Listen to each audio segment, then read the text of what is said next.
Hello class, my name is Miss Whittam and today I'm going to be giving you a vocabulary lesson. Our vocabulary lesson will be based off the book Do It Is Talk. The book looks like this. If you don't have a book, that's okay because in this lesson we can refer back to my book and I will show you. Now, if you haven't already read the book Do It Is Talk or watched a read aloud lesson previously before this lesson, that's okay because I'm going to give you guys a brief summary on what this book is about. This book is about a group of bugs, and these group of bugs speak a very unique language, and it's a made-up language. Now that can be a little difficult when defining vocabulary words, so in this lesson we just need to be creative, and we just need to find objects that represent stuff that we already know. And that's what I'm going to be helping you do. And don't worry, don't stress because I'm going to be doing it with you. Also in this book, these group of bugs have a plant to grow from the ground. So in this book, you get to watch this plant grow out of the ground with many bugs surrounding it.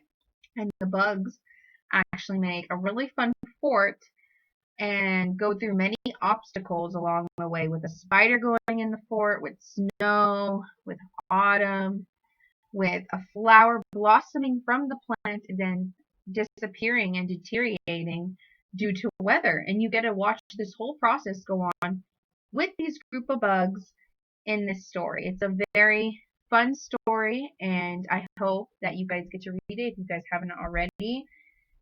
Also throughout the story, the illustrations are so cute. You can see the plant sprouting from the ground, and these are the bugs. These are the group of bugs. It's very nice. So the book is Do It Is Talk by Carson Ellis. So now that you guys know a brief summary on what this book is about, we're going to just jump into the lesson, okay? So our first vocabulary word in this lesson is tata. What do you guys think tata means? In my opinion, based off the book, which I'm going to show you, tata could, and now this is a made-up language, remember, these bugs made up this language, but tata could mean goodbye. So we see one of the bugs, looks like a caterpillar, and he's hanging under a branch, and he says tata. Now, based off what I see, when he says that, when I turn to the next page, he's gone. He turned into a cocoon. So based off that, I think that tata could mean goodbye, which is a very unique vocab word, which is why I picked it for us. Also, on page 33, let me find it for you guys in the book. You guys don't have one in front of you, so I can show you. On page 33, okay, we're finally here. You see someone else say tata. So one of the bugs says tata, saying goodbye. Who's he saying goodbye to? Who do you think he's saying goodbye to? Tata. And also you see the other bugs go tata icky, tata udis. So they're all saying goodbye to each other. And you can see the flower, like I told you, withers away and it disappears because of the changing of seasons. So they're all saying goodbye. Tata. Now the next vocab word on our list is ribble. Now I want you to take a moment and think about what you think this vocab word means. And there's no wrong answer because, again, this is a made-up language. So we are just trying to figure out what it means based off the pictures in the story. Ribble. So we go back to our book. If you don't have one in front of you, again, that's okay because I'm going to show you the pictures. I'm going to go to page 8. Now, on page 8, I see our vocab word. Ribble I see that said right there by a bug. Unc Ribble, and he's jumping. He seems pretty excited about something, about this word, Unc Ribble. Now I go to page 9, and I see them all still excited, knocking on the door of the log, all the bugs. They're screaming, "Icky, icky." And then I see that our vocab word again, with them all excited, saying, Unc Ribble. You see that? Unc Ribble. So they're asking, Unc Ribble.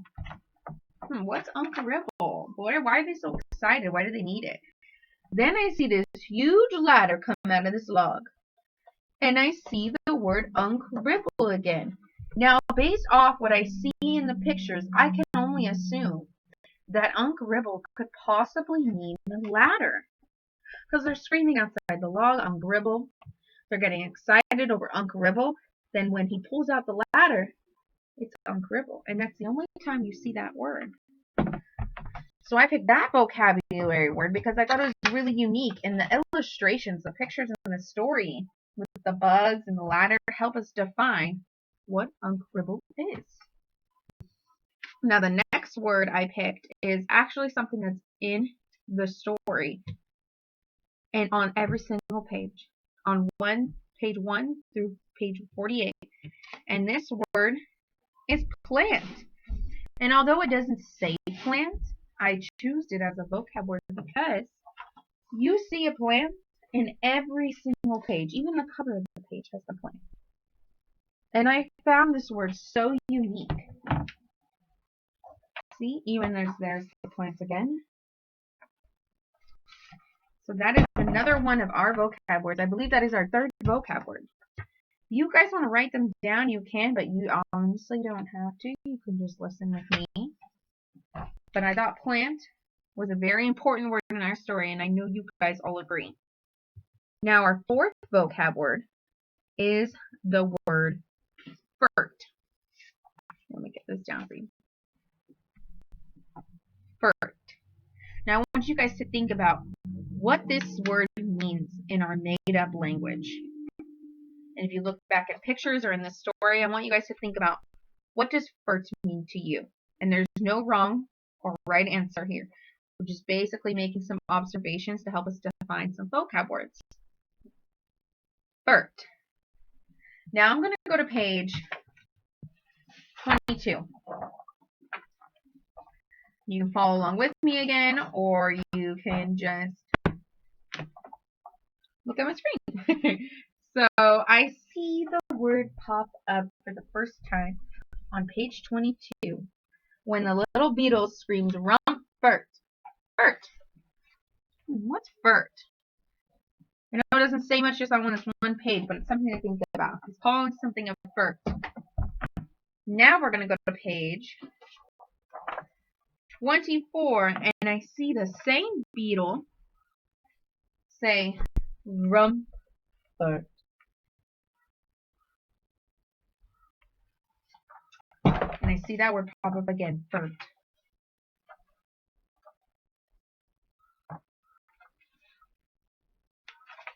Now I'm going to go to page 36. And I see the word furt pop up again, except they're saying ta-ta furt. Now, based off what I see, so the beetle keeps calling not a person, but something a furt. And now that this plant is dying and it's withering away, you see furt. So based off our illustrations, I can only assume that our vocab word means plant. Furt. So the furt in our story is actually our plant.